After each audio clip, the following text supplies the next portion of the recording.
नमस्कार दोस्तों, मैं हूं दिनेश के वोरा। आप सबका स्वागत है सच्ची बात दिनेश के वोरा के साथ। इससे पहले कि मैं अपनी बात प्रारंभ करूं, आप सबको नए साल 2022 की बहुत-बहुत शुभकामनाएं। आपका साल अच्छा हो, स्वास्थ्य अच्छा हो, घर में समृद्धि आए और कहीं न कहीं आपको आगे बढ़ने के मौके मिलें, अवसर मिलें।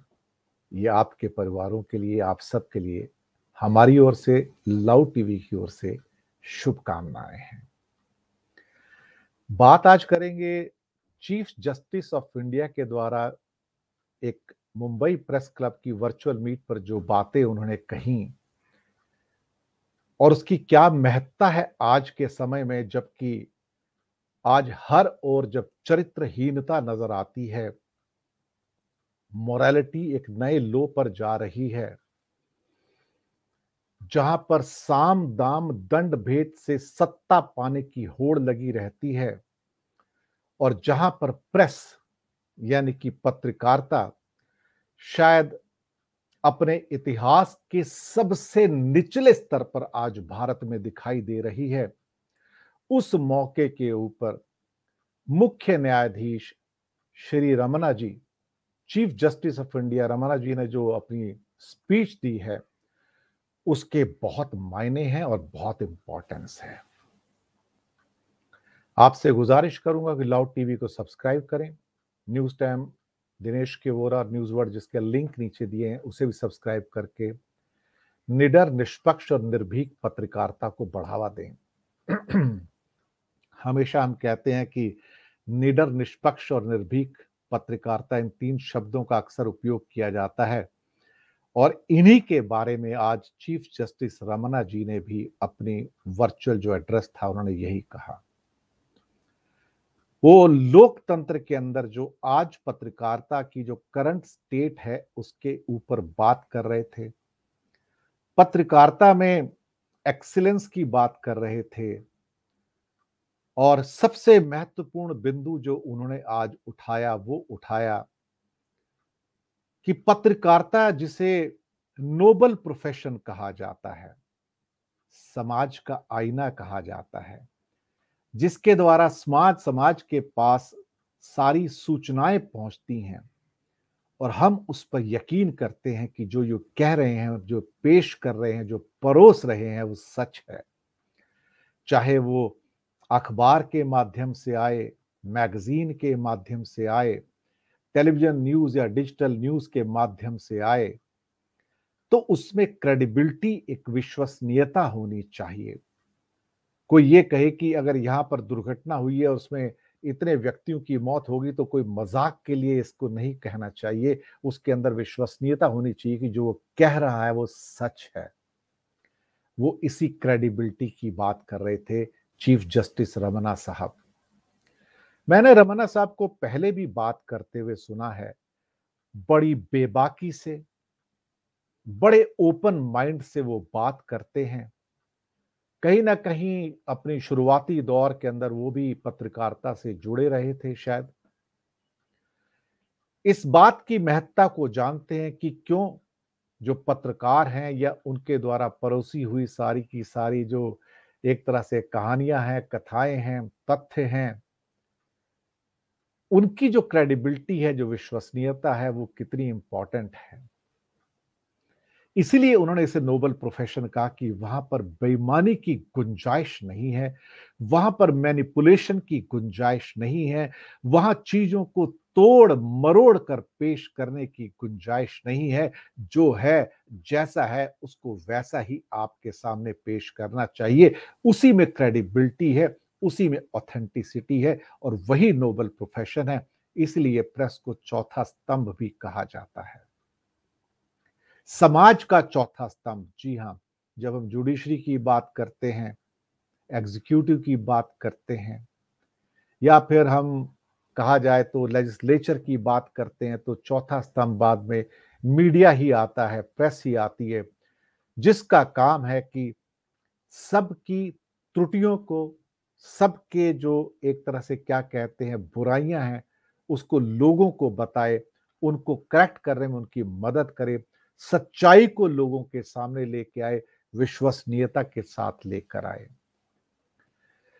लेकिन रमन्ना साहब ने एक पॉइंट और उठाया कि जिस ढंग से आजकल खबरों को परोसा जाता है, चाहे अखबार में हो या फिर टेलीविजन न्यूज़ मीडिया में या डिजिटल मीडिया में, वहाँ पर जो फैक्ट्स हैं, जो तथ्य हैं, उनका वेरिफिकेशन जो है वो नहीं किया जाता है और जैसी खबर आती है उसको बिना वेरीफाई किए आगे पेश कर दिया जाता है। जबकि पुराने ज़माने में पूरी एडिटोरियल टीम होती थी, किसी भी खबर की सच्चाई को पहले जाँचा-परखा जाता था, तब लोगों के सामने उसको पेश किया जाता था। लेकिन अब पेश कर दिया जाता है और उसके बाद गलती होने पर खेद भी व्यक्त नहीं किया जाता।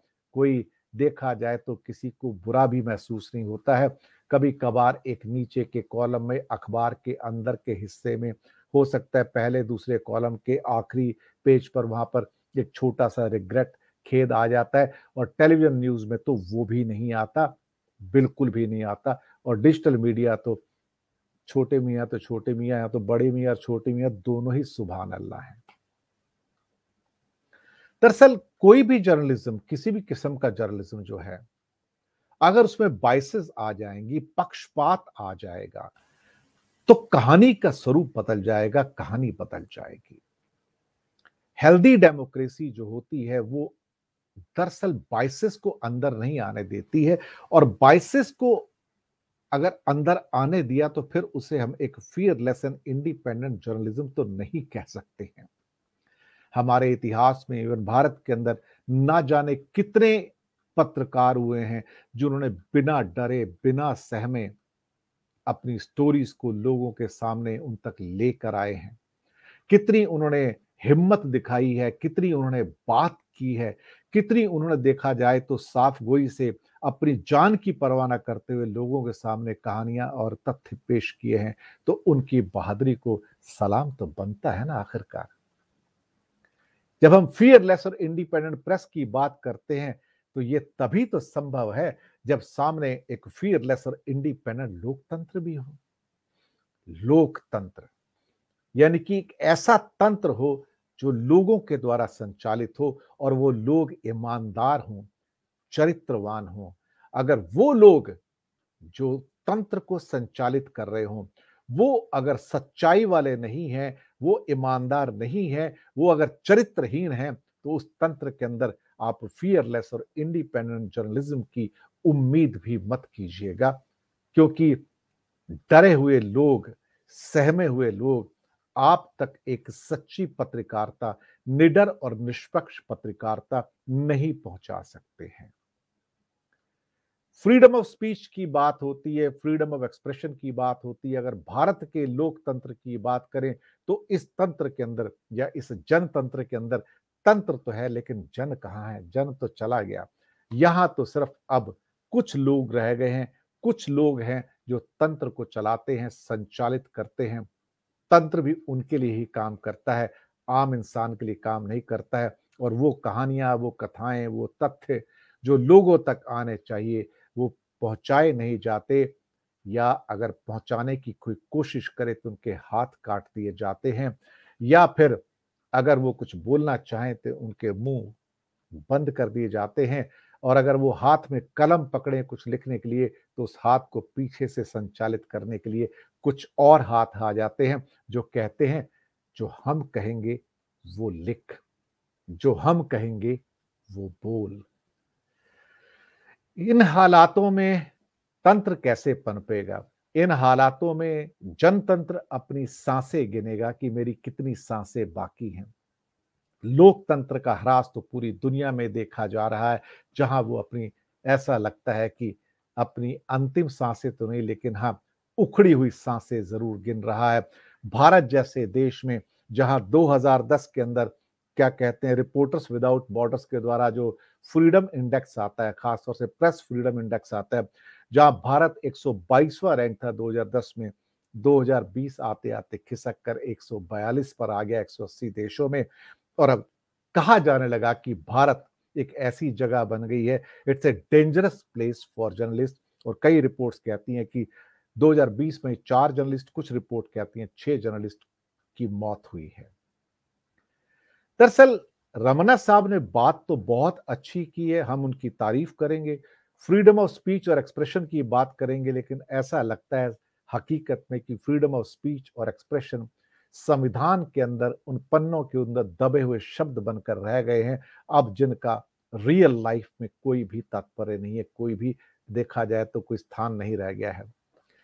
ये एक्चुअली प्रेस की फ्रीडम कहा जाए या फ्रीडम प्रेस वालों की जो हिम्मत थी, जिसके कारण फ्रीडम फाइटर्स निकले हैं, ह्यूमन राइट एक्टिविस्ट निकले हैं, सिविल एक्टिविस्ट, सिविल सोसाइटी बनती है और निर्भीक लोग निकलते हैं जो आके बातों को कहते हैं। इंटेग्रिटी जो सबसे पहला शब्द आता है, यानी कि चरित्र और सच्चाई, कैरेक्टर, वो तो आज इस सिस्टम ने पूरा का पूरा अपने अंदर निगल लिया है और ये सिस्टम बचा है मैनिपुलेटर्स के लिए, बेईमानों के लिए, उन लोगों के लिए जो हर चीज को अपने हिसाब से संचालित करना चाहते हैं। ये आपको सच बोलने नहीं देते हैं, ये आपको सच कहने नहीं देते हैं, ये आपको सच लिखने नहीं देते। एक्चुअली इंटेग्रिटी अगर सही हो तो प्रेस का काम है लोगों को आईना दिखाना, इस समाज को आईना दिखाना। इस समाज का जो तंत्र है, राजतंत्र, यानी कि राजनेताओं का तंत्र और ब्यूरोक्रेसी और बाकी इंस्टीट्यूशन, जब वो गलत करते हैं उन्हें आईना दिखाया जाना चाहिए, लेकिन ये सब तो तलवार की नोक पर चलने जैसा है, ये रमन्ना साहब ने कहा है। तो आईना दिखाएगा कौन? बिल्ली के गले में घंटी कौन बांधेगा? कौन आके कहेगा कि ये सच्चाई है? आज तो देश के अंदर जब बड़े-बड़े जब सभा होती हैं और वहां पे आप हिंदुस्तान के सबसे बड़े नेताओं को जो वहां शिरकत करते हैं, तो उनको मास्क भी लगाए नहीं देखते और बाद में जब आके टेलीविजन में आपसे कहते हैं कि मास्क लगाइए, तो समझ में नहीं आता कि ये जो नीति है, जो कहा जाता है और जो किया जाता है, उनमें इतना फर्क कहां से आता है। दरअसल ये लोग जो हैं, जो इस तंत्र को जिन्होंने पनपाया है, जिसमें ब्यूरोक्रेसी हो या राजनेता हो, जो बेईमानी पर खड़ी है, वो हमेशा एक सच्ची प्रेस के सामने अनकंफर्टेबल फील करते हैं, क्योंकि ये प्रेस जो है उनको आईना दिखाती है। लेकिन प्रेस भी जब उनके साथ हो जाए, एक बड़ा हिस्सा ब्रैकेट्स में बँट जाए, सेगमेंट में हो जाए और फिर उसको जो सबसे पहली बात कही जाती है कि वो अनबायस्ड होनी चाहिए, वो शब्द तो खिड़की से बाहर चला जाता है। अब रही बात कि उनका जो मॉरल फैब्रिक है, जो मॉरल कंपास है, जिसे ट्रू नॉर्थ कहा जाता है, कि उस मैग्नेटिक कंपास को जहां लिखो नॉर्थ बिल्कुल सही बताती है, बेईमानी नहीं करती है। कहां से आएगा वो मॉरल कंपास जब ऊपर बैठे हुए राजा लोग ही पूरे के पूरे तंत्र को अपनी मर्जी से संचालित करते हैं, तो कहां से लोग वो हिम्मत जुटाएंगे, वो साहस जुटाएंगे। फ्रीडम ऑफ प्रेस, रमन्ना साहब कहते हैं, वैल्यूएबल है। आपको स्टैग्नेट नहीं होना चाहिए। ट्रेडिशनल प्रेस से आप डिजिटल प्रेस में आए हैं, क्वालिटी को बरकरार रहिए। क्वालिटी कहाँ से बरकरार होगी? क्वालिटी तब आएगी चीफ जस्टिस साहब, जब लोगों को क्वालिटेटिव एक क्या कहते हैं रूप में रहने दिया जाएगा। अगर उसमें रहने ना दिया जाए तो फिर जो रिपोर्टिंग्स होंगी एडवर्स होंगी और इनकरेक्ट रिपोर्टिंग होगी, इमोरल फैब्रिक के साथ होंगी, इमोरल कंपास के साथ होंगी, वहां पर सॉल्यूशन कहां से आएंगे? वहां पे तो प्रश्न चिन्ह पैदा होते हैं। रमना साहब ने एक बात अच्छी कही कि follow the principle of natural justice. बहुत अच्छी बात है। जब कोर्ट के अंदर बहुत सारे जजमेंट होते हैं जो नेचुरल जस्टिस पे होते हैं, क्योंकि हर चीज के लिए कानून की किताब में लॉ नहीं होता है। पर एक दुनिया का एक लॉ है, वो लॉ नेचुरल जस्टिस का है। वो प्रकृति के द्वारा है। हर वो चीज जो प्रकृति के अनुसार सही है, वही सही है और उसी में से हम प्रेरणा लेके उन सब चीजों का भी सॉल्यूशन खोज लाते हैं, जिनके सॉल्यूशन किताबों में नहीं लिखे रहते हैं और बाद में वो प्रेसिडेंट बन जाते हैं। कहीं ना कहीं साथ में जब एक चीज एक और कही गई कि कभी-कभी जो कमेंट्स किए जाते हैं प्रेस के द्वारा या राजनेताओं के द्वारा उन लोगों के खिलाफ जो अपने आप को डिफेंड नहीं कर सकते। शायद उनका इशारा पंडित नेहरू के ऊपर किए जा रहे कमेंट्स के ऊपर था। जो लोग आज दुनिया में अपने आप को डिफेंड नहीं कर सकते, आज इस दुनिया में नहीं हैं, जब उनके ऊपर दोषारोपण किए जाते हैं, लांछन लगाए जाते हैं और वो लोग उसको डिफेंड नहीं करते और लांछन लगाने वाले जब उसके ऊपर हँसते हैं, जिसमें कि राजनेता भी हैं और प्रेस मीडिया भी है, तो लज्जा आती है। लज्जा इसलिए आती है कि आप उन पर लांछन लगा रहे हो, जो इस दुनिया में नहीं है। भारत की एक संस्कृति है, जो ये कहती है कि हम अपने मरे हुए लोगों पे, जो चले गए हैं, जो हमारे बुजुर्ग आज हमारे बीच में नहीं हैं, जो हमारे पूर्वज, हम उनके ऊपर बुरे कमेंट कभी नहीं करते। लेकिन आज का तंत्र ऐसा है, जहाँ के राजनेता उसके ऊपर कमेंट करने से चूकते नहीं हैं।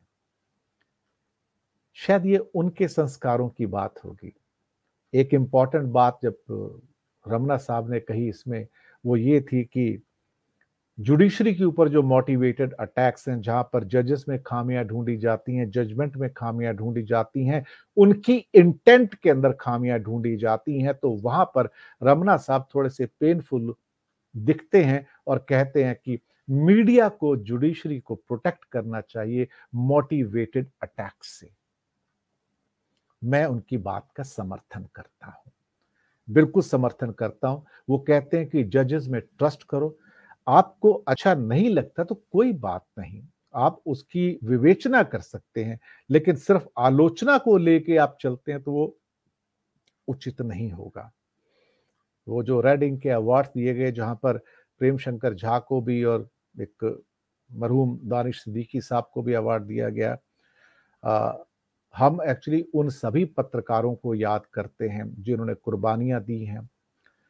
एक्चुअली ये भी तो देश के लिए लड़ते हैं ना, ये भी तो समाज के लिए लड़ते हैं ना, ये भी तो अपनी जान पर खेलकर राजनेताओं को और सिस्टम को आईना दिखाते हैं और फिर कभी-कभी इन्हें कुर्बानी का बकरा बना दिया जाता है।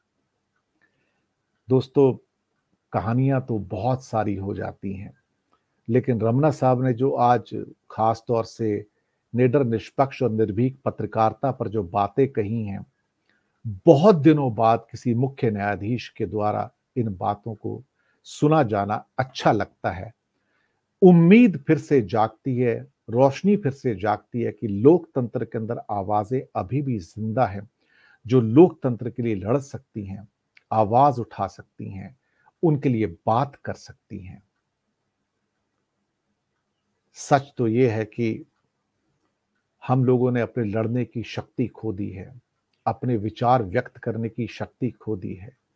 हम उतने ज्यादा लिप्त हो गए हैं राजनेताओं की और ब्यूरोक्रेसी की चमचेबाजी के अंदर कहा जाए, या फिर उनकी सेवा में, हम भूल गए कि कहीं ना कहीं हम इस बीच में अपना चरित्र भी खो बैठे हैं, इंटेग्रिटी और कैरेक्टर खो बैठे हैं।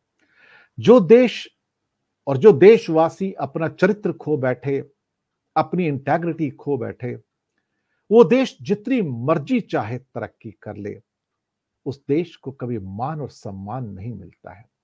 हम अगर पुराने भारत को याद करते हैं और उसकी बातों को अभी भी, उन संस्कारों को अभी भी आत्मसात करके आगे बढ़ते हैं, तो सिर्फ इसलिए कि उस समय चरित्रहीनता नहीं थी और आज चरित्र नहीं है, सिर्फ चरित्रहीनता है। इसके अलावा कुछ नहीं है, झूठ है, मक्कारी है और कुछ नहीं है। चारों साइड जहां देखो आपको झूठ का साम्राज्य नजर आता है, चरित्रहीनता का साम्राज्य नजर आता है समाज के अंदर। देश कभी भी चरित्रहीनता से महान नहीं बनते। जापान अपने चरित्र के कारण महान बना, जर्मनी चरित्र के कारण महान बना, और हम इस तंत्र के अंदर झूठ बोलकर, इस ढंग से अपनी इंटेग्रिटी को गवाकर, पक्षपाती होकर हम देश को महान नहीं बना सकते। तो सीवी रमना साहब को हम करते हैं नमन कि उन्होंने ये बातें कही इस प्लेटफॉर्म पे आके, वापिस से सोए हुए भारत को जगाया, कम से कम कुछ कहा तो उन्होंने। हमारे लिए यही इंपॉर्टेंट है। शायद कुछ लोगों की आंख खुल जाए, शायद कुछ पत्रकारों की आंख खुल जाए और वो आईना दिखाना प्रारंभ कर दें।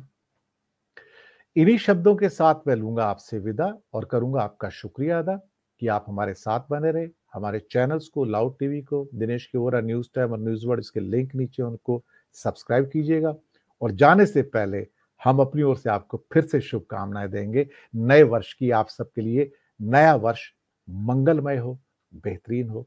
धन्यवाद आप सब